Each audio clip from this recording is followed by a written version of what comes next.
All right, so this left-right issue has been a big deal. We found it with the open fMRI data. We found it with the AFCON 1000 data. The original, our user found it on one of the sites from an AFCON 1000. We looked at it and found it on a few more by creating this kind of script that automatically checks for it. We found it on the Abide database. We keep finding this problem. You can't trust data, okay? You can't trust it. You can't, even your own data. People send us data. We find problems in everybody's data, but when it's vetted by national, international groups, we expect that it's going to be okay. It's not okay. You have to look at your data, even if it comes from somebody else. And hopefully these tools will help. We have made tools that find a lot of different kinds of problems, but we haven't found tools that find every kind of problem. You have to look closely and see your new problem. Then we can make a new tool. So that's good. All right.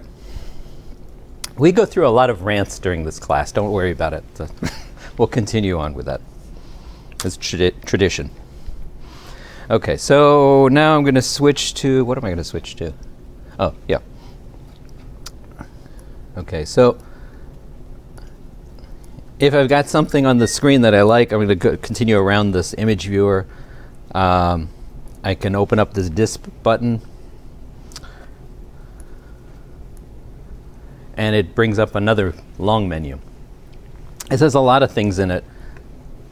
I won't talk about 90% of this menu. It's got nice things here like projection. You could do minimum and maximum, mean and median projections. All very useful. If you want to save your data in a different format, you see over here we have save1.jpg.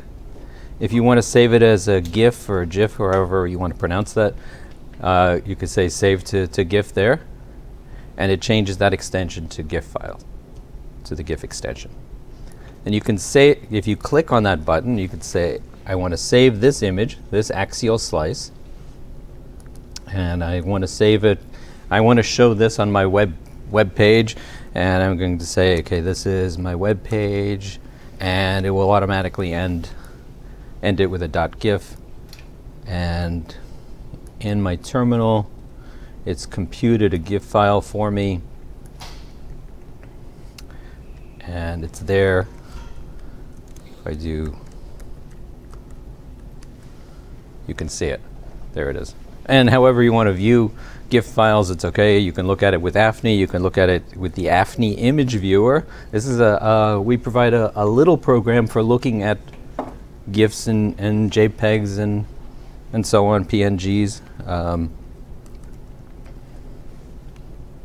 It's a handy little program to have.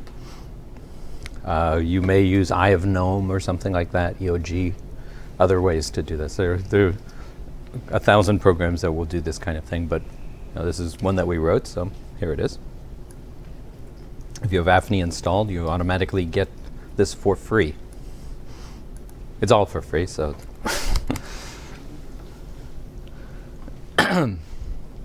All right. Lots of different things in there. I'm going to have to close this because there's no space.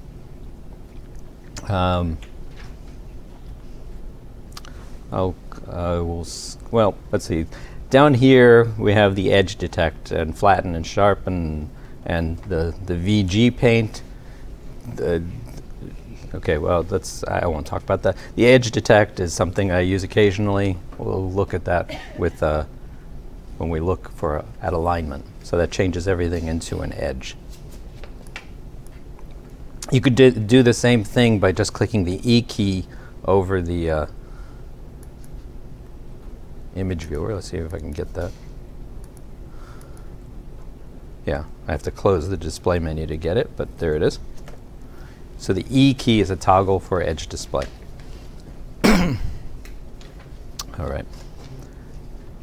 Okay, so close the display controller now. We're going to go on to the next thing. We need space, and also these two aren't compatible with each other. You can either have the display or the mont, which stands for montage. So montage. So I'm going to montre is this. I'm going to show you the montage. So montage is a way to show multiple slices all at the same time. Okay, so if I want to show 4 slices across and 3 slices down, and I want to show them 5 slices apart with a 2 pixel border, and that border should be colored red, I can do all that there. You could, of course, choose your own settings and then select draw. And there you go.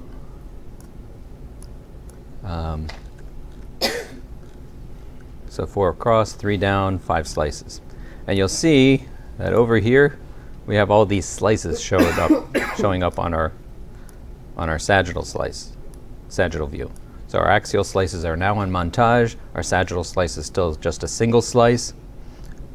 They're still all connected to each other. I can scroll through my slices with the scroll wheel. If I want full brain coverage, I could just make this either more slices or farther apart.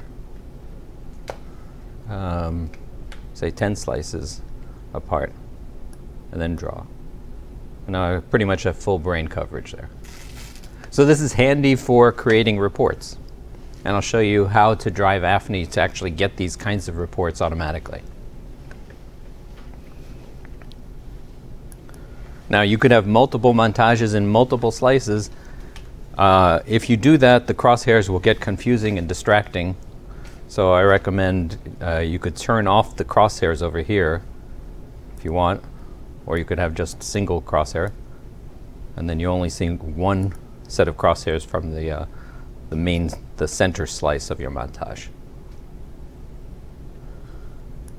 May have gone through that a little fast, but does anyone need a little help on that? It's okay if you do. The export GIF part. Oh, the export GIF. So over here, You just save. Okay. so disp button can open up and show you the different kinds. You can also right-click on this save button here, and every image viewer has their own save button. So if you right-click on it, you can select the format there too. And you can save animated GIFs and MPEGs too. Now, how could you save something animated of something that looks like a single slice? Well, what you can do is save all the slices in a row, and you can do that here. Let me turn the montage off first. Here, so to turn off the montage, you do 1 by 1. Back to your original, and then you select set or draw. I'm going to do set to close the menu. And I'll resize it here, if I can grab it. Okay. So let's say I want to go through all the, I don't know, axial slices. I'll go back to the axial slices. I want to look at all the axial slices first. If you hit the V key over the image viewer, that puts it in video mode. And you can see which slice it is on the other slices, the coronal and sagittal slices. And it goes across, up the top and back up through the bottom of the head, and then it'll continue to go like that. Just V should do it? Just V, lowercase v. No love on V. There's no love with V? Not seen it. No. Mac. You're getting it you're getting it on the Mac, yeah. Just it's not Shift V. It's just. Oh, I have the image menu open. It's on that you click over the image viewer. Now to stop it, you can hit any key. So if you can find your any key, you can click on that. My any key is the space bar, but you can click any key you like. Oh, I'm clicking on the wrong one. Okay. So each of these image viewers can be going around independently. You can set up recorders to record these. There's a record button that will eat up memory very quickly. We'll show that with Suma later, where it'll eat it up even faster. Some ways to save your images there. If you select save as a GIF, animated GIF, it will save all of them there. That takes a little bit longer, so I won't do it here. But you could save that video as an animated GIF. That could go in your Facebook feed, for instance, if you like. All right. Okay, so we talked about montages. Now let's look at some other ways to look at more data, because more data is good. Okay, so this is where we're going to use up our screen space. Big monitors are better. Okay, so here, click on the New button on the left side of your AFNI menu. And you'll see another menu shows up. It's almost a clone of the first menu. And there are two important differences. Okay, so what are the differences? Different logo. Different logo, yeah. That's one important difference. The second one says something about Suma Bucks, which it looks suspiciously like Starbucks, but has nothing to do with it. It is not a copyright infringement. So, but that's there. There's one more thing that's important here. The other thing that's important is up here on the caption of the menu, this little window decoration says B, and the first one says A. And then it says some other things about what's in the underlay and what's in the overlay. We'll talk about overlay in a second. And so we can have controllers A and B. Okay, so controller B is not showing any images. This is how you show an image. I somehow missed that one part, how to show an image. Okay, so let's do that now with another data set. Let's click underlay to select another data set. This time we'll select the EPI R1 data set. This is our first run of our EPI data. This is the data that we will analyze to death. Okay, this is the one that we love. Okay, we like anatomicals, but we love EPI data because that's where our function is going to be. Okay, I selected it and nothing is there. That's kind of disappointing, I know. If you want to see what it looks like, open up an image viewer. You can open up an axial, sagittal, coronal. I'll just do axial and sagittal because there's not that much room here. Okay, and everywhere you click in one viewer, you'll see that the other viewer is updated to the same equivalent location. Now this is the anatomical data is high resolution. The EPI data is about 3 millimeter resolution. It's much lower resolution. This is around 1 millimeter. It is 1 millimeter. And everywhere I click, I get a coordinate in each one. So I click on the EPI data, I get this coordinate, minus 19, minus 7, 9. And I get something close to it in the anatomical data. Not exactly the same because they have a different grid. This is showing me the center of each of those voxels. It finds the closest voxel in the other data set. But they're what we call, these controllers are linked together. The A and B controllers are linked to each other. And I can click on the anatomical and it will update the EPI data set. Okay, and I can do this for lots of controllers. So we can control the locking, the linked controllers here in the Define Data Mode menu. So click on Define Data Mode. If you don't see this center panel,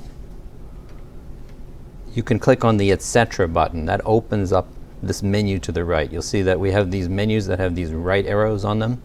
That opens up another menu to the right, another panel. Okay, and at the bottom of the Define Data Mode panel, you'll see the Lock button. And you'll see that controllers A through J, that should be 10 controllers altogether, can be all locked together. You can clear those so they're not locked. You can make some of them locked together and others not locked together. You can lock time. If you're showing two EPI data sets, two subjects, you can see them simultaneously, and the time could be locked together. So you can lock the p-value. So we'll talk about thresholding. So thresholds can be locked together too. So there's a lot of controls there for looking at, let's say, multiple data sets at the same time. And this is for up to 10 data sets.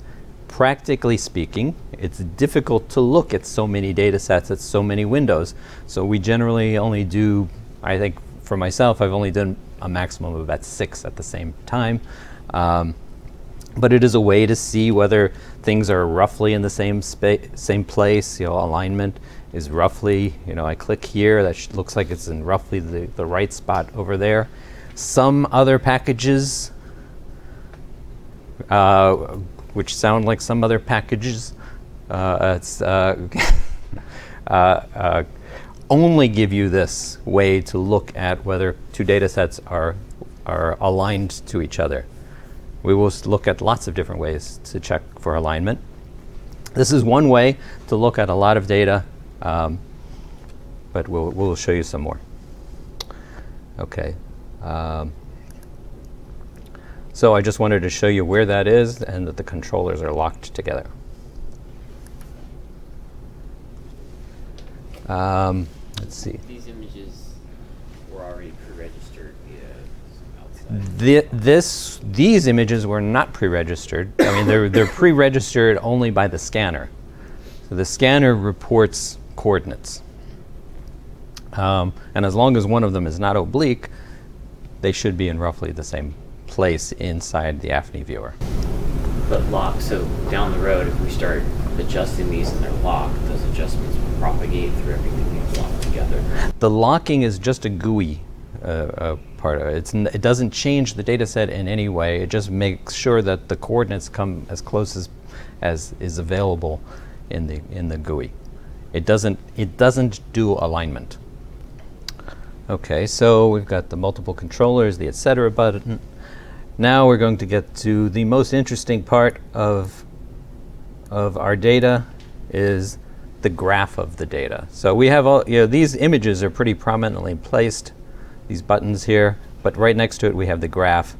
And if we select, let's see, a sagittal slice over here, and we select graph, well, we get something that's not as exciting as I led you all to believe it would be. So and I've got the crosshair set in a weird way here. Okay, so I've got the center voxels value on an anatomical data set. So we use graphing not so much for anatomical data sets. We use it more for our functional data sets where we want to see something across time.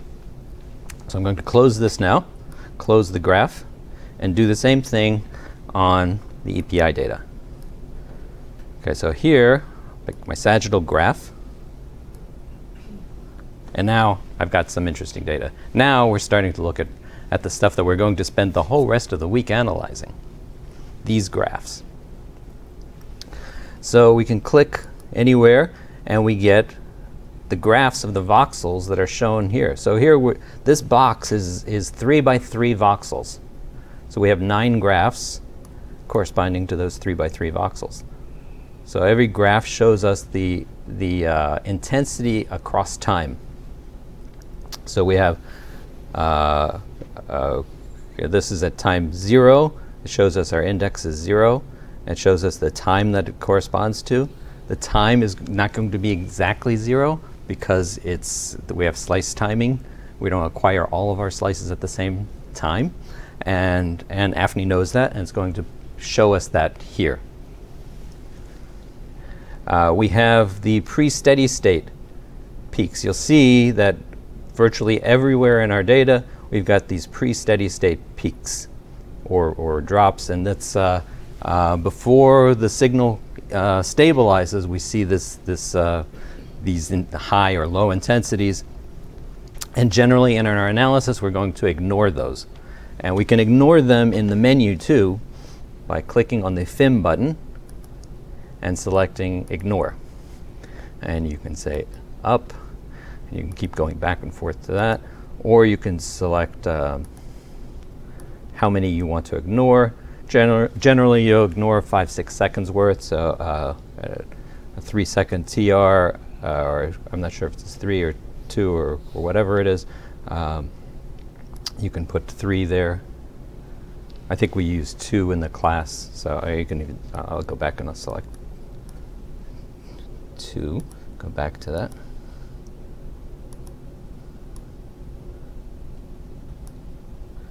And you'll see the peak is gone, and it won't affect our scaling of it. So let's look some more at these graphs. I'm going to close this one for now to get some more room. Make this a little bit larger. Okay, so some of these have these nice up and down features. And we're expecting to see something going up and down because we have this 15-second block stimulus that's and then a 15-second rest, and so we're going to expect to see something every 30 seconds in different parts of the brain for this very simple somatosensory stimulus. Okay, let's if you click the, let's do the M key, the uppercase M, Shift M, over the graph window. So you can see you can increase the number of graphs, and as you increase the number of graphs, this box gets bigger. We can go up to, I think it's 16 by 16 graphs, 256 different graphs of voxels throughout time. It's a lot of data to look at. That's a useful way to look for trends in large areas. And as I go through the slices, the graphs are updated. So it's very interactive. I can go back down to single graphs by doing the lowercase m over the image viewer. And I'll bring it all the way down to, say, 1. And you can click on other graphs and change. So here's one that's up and down.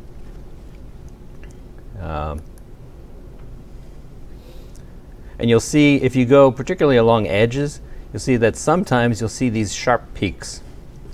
And this is where you actually look for motion. This is a good way to look for motion anyway. You would look for motion by looking for sharp peaks, either up or down. That's showing that our intensity is suddenly changing across time, and the reason for it is the subject has moved. And you can click on the time point, and it shows you that time point. And if you use the arrow keys, you can rock back and forth.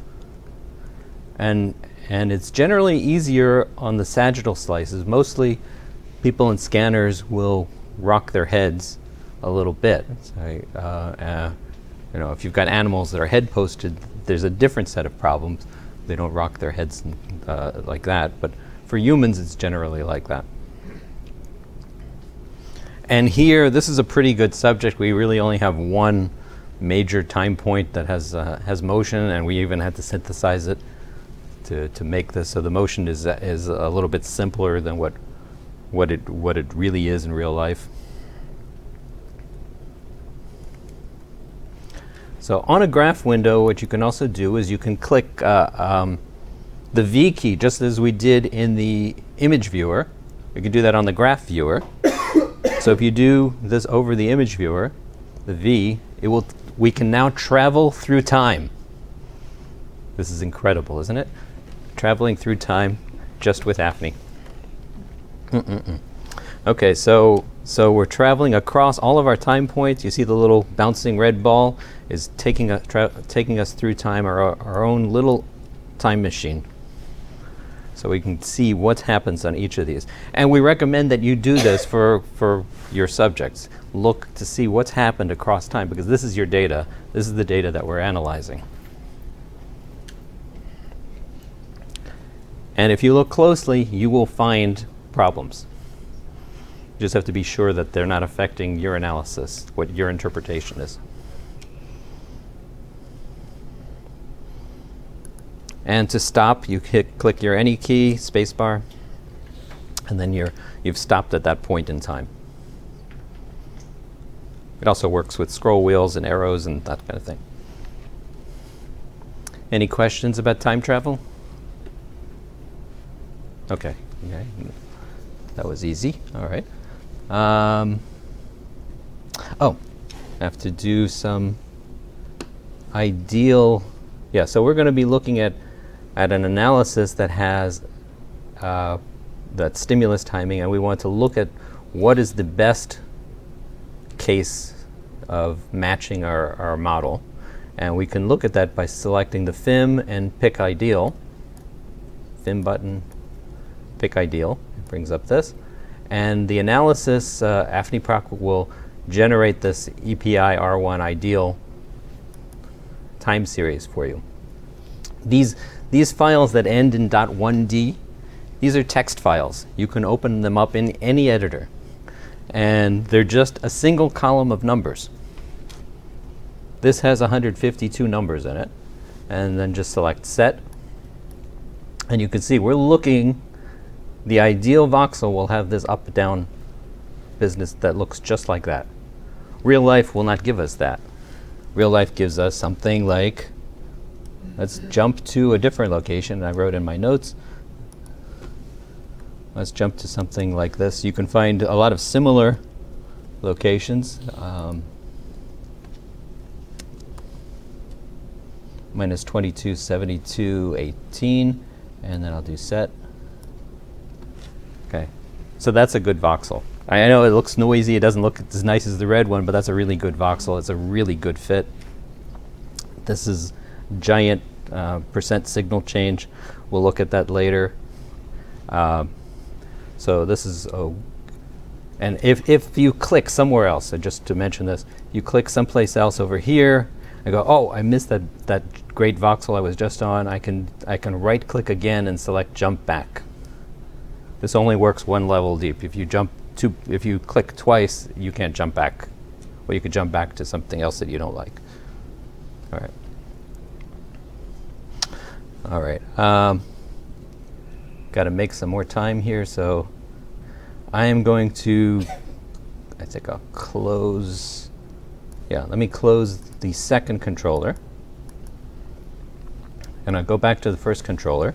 And now we'll talk about the overlay. Okay, so click overlay.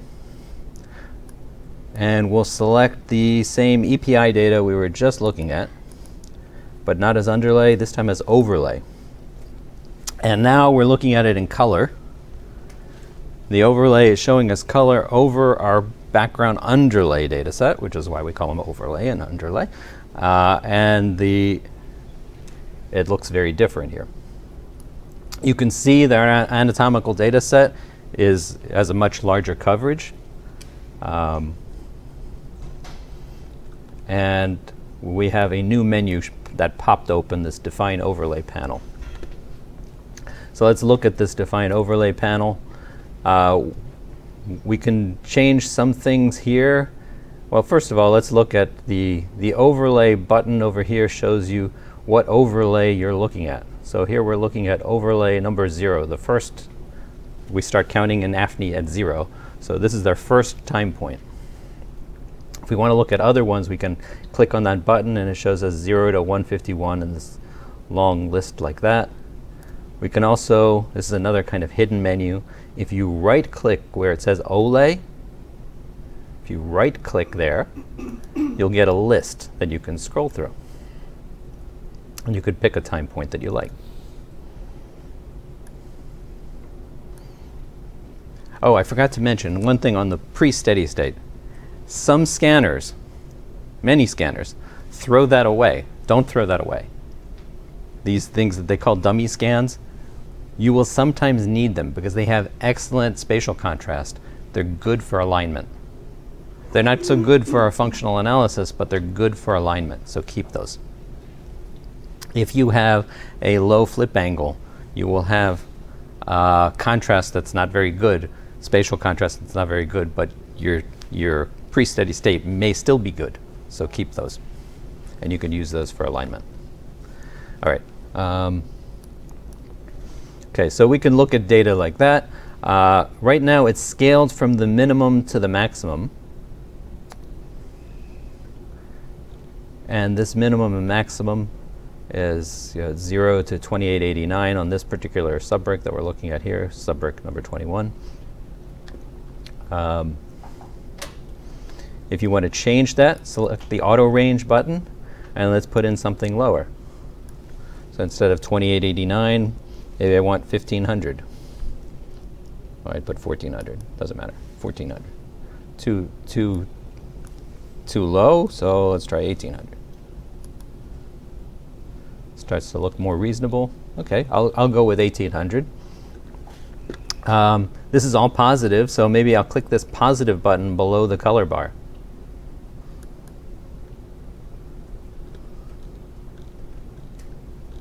Okay. And again, it's sitting right on top of our data. So we have these two data sets that are supposedly in alignment. We can look at see if they are in alignment by changing the opacity, that 8 key to the right of the image viewer. And every image viewer has a key with a number next to it that controls the opacity. This is like the transparency, but in reverse. The higher the opacity, the less transparent. So let's make it less opaque. So I change it down to 3, and you can see through it. You can see through your data set, and you can see that this data set is roughly in alignment. It's not exactly in alignment, and we'll see some ways to see that in more detail. And in some areas, the intensity is kind of has dropped off. So like down here in this inferior section, and you find that some areas are not covered well by the API data. And if you're interested in that, you have to scan your data differently. So you have to accommodate for that. So we have that magnetic susceptibility dropout is causing this reduction in the intensity.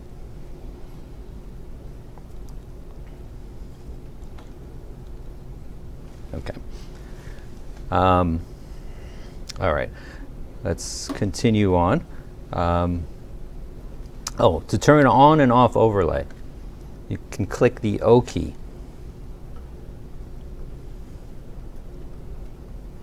And that's just a toggle.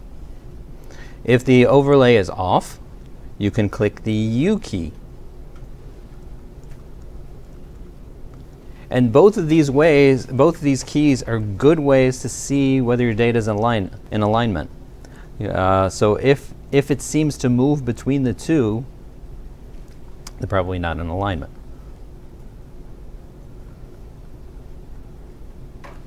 If it looks like a crisp match, they are in alignment. Okay, so that's something you could do. You can also do the E key. That's the one I showed you before. It's more interesting with an overlay data set over it, though.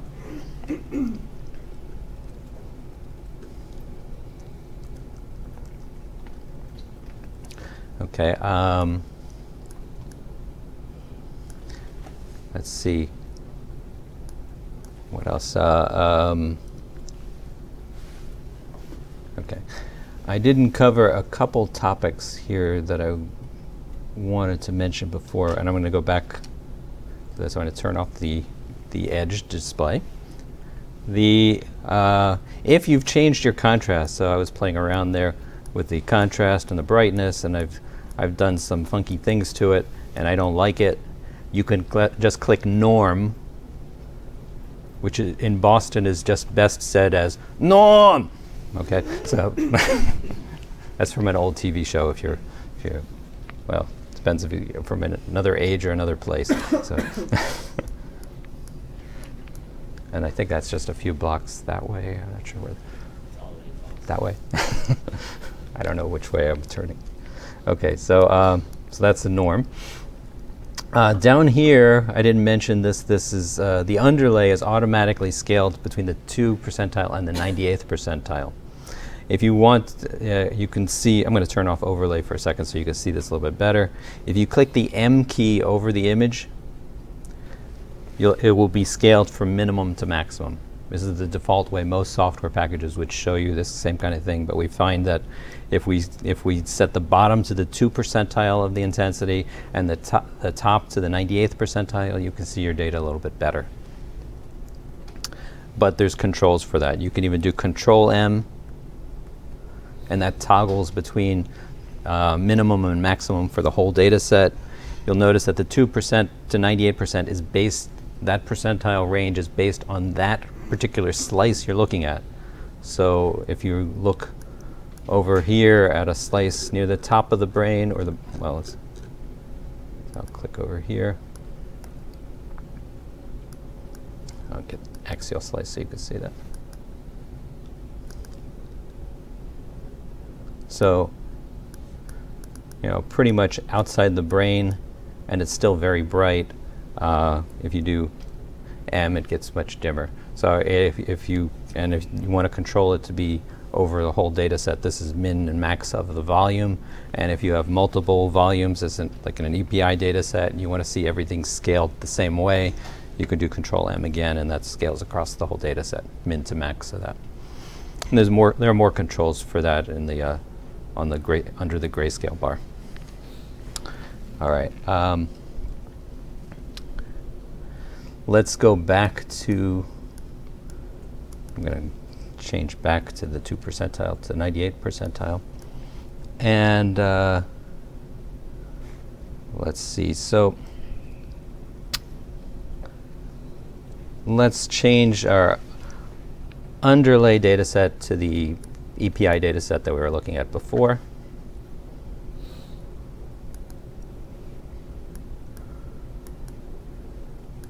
And let's change the overlay to our functional analysis, which should be here somewhere, FuncSlim.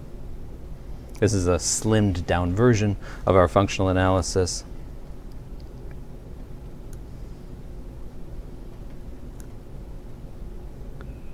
And we're going to look at some other parts. I'm going to change this.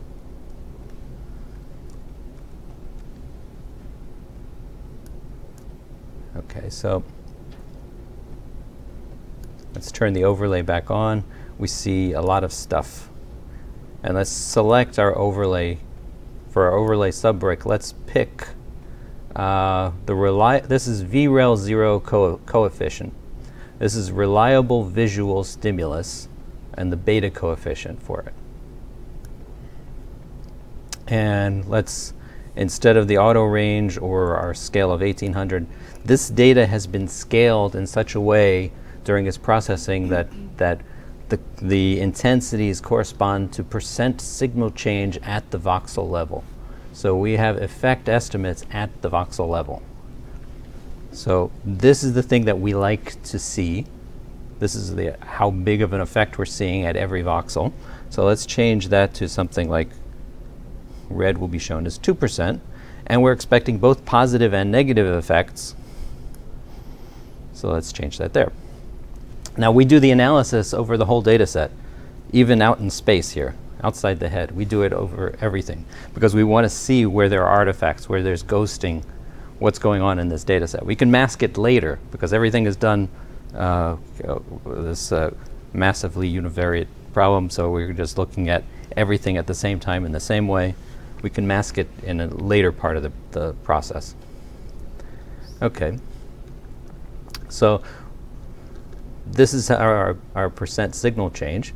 And now we'll talk about something that we call thresholding. So we can threshold our data, and let's threshold by the t-stat for that signal, that percent signal change. How well does a reliable visual stimulus, how well does that part of the model fit that data? How well does it fit that ideal curve? Okay, so we're going to threshold by some level of significance, the t-stat. And here we have the threshold bar. This is a slider. And as we raise it up, we get rid of some of the voxels here.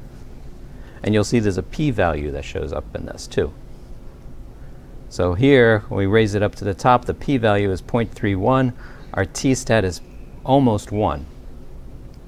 If we want to raise it up to higher than that, we can change this with the power of 10 slider. This controls the power of 10 that the threshold goes to. So let's change it to 10. So now instead of 0.56, we have 5.6. And most of our voxels have been thresholded away. And our p-value at the voxel level there is at most 3.1 times 10 to the negative 8.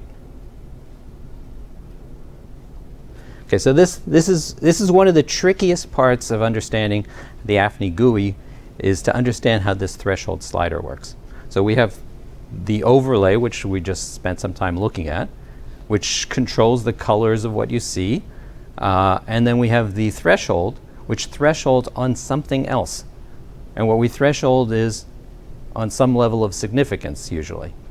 So something that shows us a p-value, how good the fit is. So we can reduce the amount of data that we're looking at by thresholding at the voxel level with a voxel level p-value. So the threshold says whether we see it. The selection here of our threshold subbrick, this says whether we see any data at all. And the overlay says what color is it of the thing that we're going to see. So we're looking at the effect size as the overlay, and the threshold is our t-stat. So we threshold by the t-stat to see our effect size. This is different than other software packages where they may look at just the t-stat. We like to look at effect size because we think that's what you're interested in.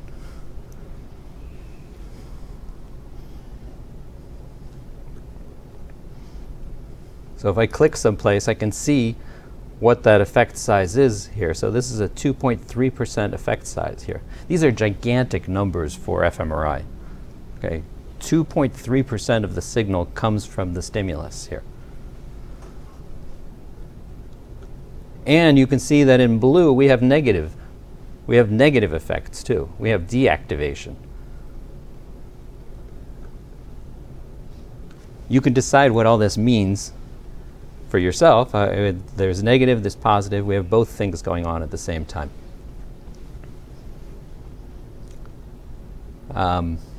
Let's see. Are there questions up to this point? Because this was a little bit complicated on this part. Also, the p-value is a two-sided, two-tailed instead of one. That's right. We just wrote a thing that we put on bioRxiv about two-tailed tests. Okay, so and we've discussed this a lot now among ourselves. So it's really at the top of our minds is that we're looking at a two-sided test. We're looking at positive and negative results. We don't look at just the positive side, and we accommodate for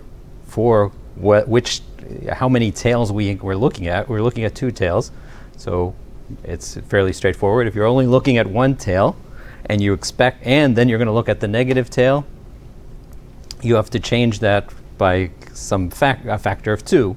So if you want a 0.05 false positive, you need to look at 0.025 on each tail. It's fairly straightforward, but surprisingly not done anywhere else in fMRI. So, we find a lot of surprises for us. So, another effect that we need to discuss is the multiple comparison. This is a larger effect of multiple comparison. So we're looking at 100,000 voxels. If we threshold each one at 0.05, which is somewhere around there, you see we have a lot of voxels. Most of these, you can see they're outside the brain. They're probably not real effects. 100,000 with a 0.05 value, p-value, gives you 5,000 voxels that are just false positive by chance.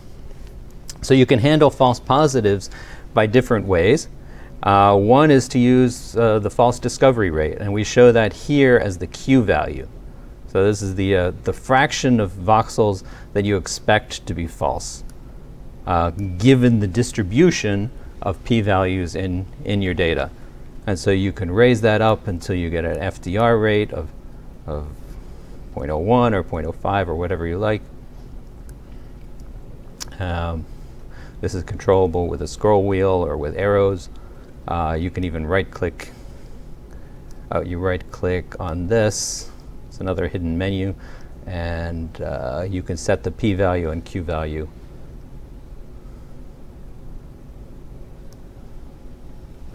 Okay. Another way to do this is to look at what's called the family-wise error. And one way to do family-wise error correction is to look at clusters of voxels. This was another series of controversies over the past couple of years is how to cluster voxels. We will talk, I would say, ad nauseum about clustering voxels. But there's a nice interactive feature for looking at clusters of voxels called the Clusterize plugin. So you can click on Clusterize. So Clusterize, you first say how close do voxels have to be called clusters. So by default, it shows the voxels have to be touching face on, not by edges, not by corners, face on. But you can change that to one of the three choices, 1, 2, or 3. You choose how many voxels have to be in a cluster. Now, this will change depending on your voxel resolution. You can't just say 3 voxels or 80 voxels or 20 voxels if you change across resolutions of your data set. Finer resolution, you need more voxels. Pretty simple. Okay, but we will give you a formal way to compute all this, several ways actually. So let's say I want to use 200 voxels in my cluster. Fairly large clusters for this data. And I want bi-sided data because I'm expecting both tails, both positive and negative results, and bi-sided means that I will treat negative voxels together differently than positive voxels together. A cluster has to be either negative or positive. But I will accept either kind of cluster. I won't take mixtures of voxels within a cluster. It's a nuance, and an important nuance of clustering. And then I'll select set. And watch what happens to the overlay colors as I do that. All the things outside the brain disappeared by clustering, because the chance that they happen together is much smaller, and that's what this is all about. Then I can go to the report, and this shows me a report of the clusters that are there. So I can go through, I can jump to the peak voxel in each cluster, and I can flash that on and off. Let me make that a little less opaque, so it becomes less opaque for you. So when I flash that, go down to the next one. I can jump and flash, jump and flash, jump and flash. So lots of things will be lots of clusters will be showing there. I can increase my threshold, and I can see it in different ways. So the clustering will happen differently, completely differently, as you change your threshold. You go up and down through your threshold. The clustering is interactive. It updates that cluster table and the cluster results. And it's using a mask from our computation. So this is actually masked for the brain inside by 3D ClusSim. You can see what happens without it by clicking that off. It's not a very big difference, but there is a difference. Okay. Any questions so far about that? I have 4 minutes left, so. Yes? Our color bar is exactly the other way. So if the color bar is flipped by just clicking on them.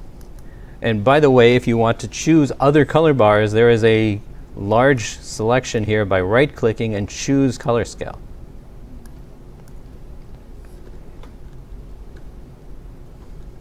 And you can add your own color scales.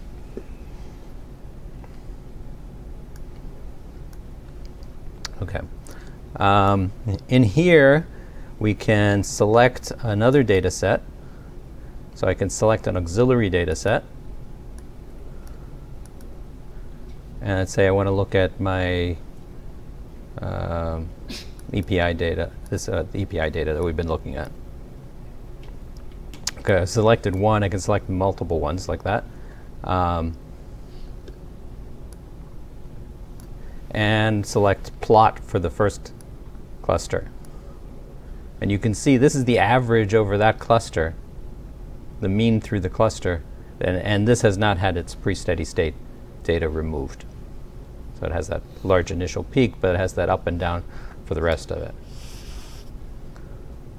I can say start at the third time point up here if I want to, and I can save the that time series, this 1D data set, to a 1D series to a file. I can write out this cluster as a separate data set, or I can take up here.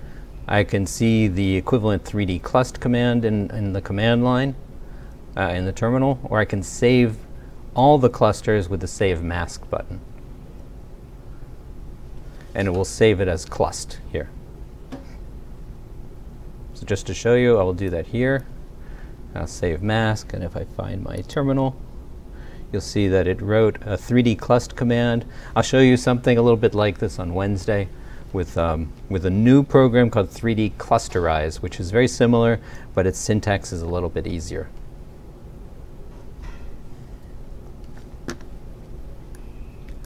Okay. So, were there any questions about clustering? We'll talk about it a couple more, 2-3 more times, but. If I understood it correctly, if you don't choose bi-sided, if the cluster has positive and negative voxels, it will be considered just one cluster. Yes. It'll be a two-sided mixed cluster.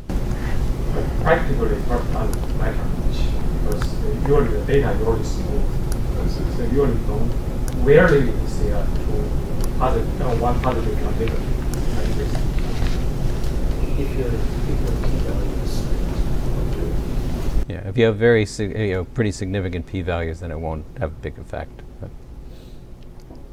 All right, I'm going to finish with the cluster. If you want to turn off clustering, you have to clear it. So I'm going to do that here. Well, I'll show you the difference. Clear it, and all those voxels outside the brain and throughout come back, and now you're looking back at your original data. And just quickly to show you what else is there in the AFNI menu. You have defined data mode. We have things called plugins. Okay, and we'll talk about the draw data set. There's a very nice renderer in there. We have ways to do scatter plots and histograms that are very useful. We have the Vol2Surf plugin for sending data to Summa. These are all very useful. We'll use data set number n to show lots of graphs all together. So that's hiding under the plugins menu. And I'm going to close that. If you want to quit AFNI, you click done. It gives you, if you don't click it again in 5 seconds, it will say you're not really done. You didn't mean to do that. If you double click it, it will close that controller. If you do shift click, it will close all of your controllers. So, depending on what you want to do. So, I